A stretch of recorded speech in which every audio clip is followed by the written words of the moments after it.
যে সমস্ত ভাই বন্ধুগণ ই পাসপোর্ট করবেন মালয়েশিয়াতে আপনাদেরকে অবশ্যই ইএসকেল যাওয়ার আগে অ্যাপয়েন্টমেন্ট নিয়ে যেতে হবে, যেহেতু অনেক গ্যাদারিং হচ্ছে।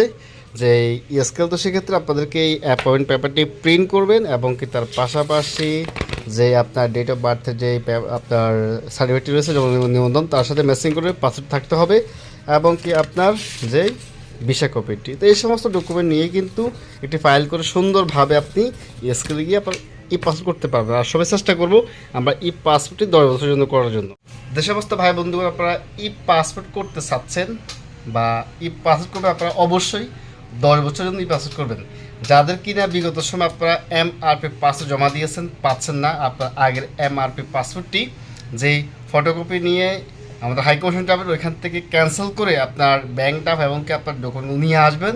নিয়ে এসে কিন্তু আপনি আপনার ইএসকেলের অ্যাপয়েন্টমেন্ট করে আপনার আগের ডকুমেন্টগুলো নিয়ে যাবেন। হলুদ রঙের যেই আপনার ব্যাংক ড্রাফট রয়েছে ওই পেপারটি নিয়ে যাবেন, যাতে করে আপনার ওইখানে 145 টিকিট কমে যাবে আপনার। বাকি টাকাটা দিয়ে কিন্তু আপনি 10 বছর যদি এই পাসপোর্ট করে নিয়ে আসবেন, যাতে করে আর 10 বছর পাসপোর্ট রিনিউ করতে না হয় আপনাকে। আর অবশ্যই যে আমরা চেষ্টা করব সমস্ত ডকুমেন্ট গুছিয়ে নেওয়ার জন্য, যাতে করে হরের মধ্যে না পড়তে হয় এবং কি অ্যাপয়েন্টমেন্ট আপনি অনলাইনে গিয়ে নিজে নিজে করতে পারেন, কোনো প্রকার জামিনের মধ্যে পড়বেন না। ধন্যবাদ। সালামু আলাইকুম রহমতুল্লাহ।